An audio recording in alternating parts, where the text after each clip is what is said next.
Ayaqların uzunluğunda olan fərq iki səbəbdən ola bilər. Anatomik və fizioloji. Fizioloji səbəbdən olduqda bu daha çox çanaqla bağlı olur. Bu çanağın rotasiyaları ilə biz bildiyimiz kimi çanaq oma sümüyü ilə hərəkətdədir və bəzən bu hərəkət məhdudiyyəti əmələ gəlir.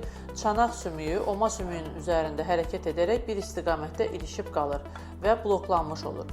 Bu zaman həmin tərəfdə olan ayaq bir qədər uzanmış olur və həmin şəxslərdə axsama kimi problemlər yaranır. Əgər bu problemlər təkcə bununla əlaqədardirsə, bunu osteopatiya proseduru ilə bəli, aradan götürmək mümkündür. Lakin bəzən ayaq qısalığı anatomik olur. Bu, uşağın inkişaf dövründə bud sümüyünün ölçüsünün bir ayaqda digərindən qısa qalması ilə müşahidə olunur. Bu isə 18 yaşa qədər nəzarətdə olur və əgər bu uzunluq çox fərq etmirsə, müəyyən dabanlıqlarla bunu korreksiya etmək mümkündür.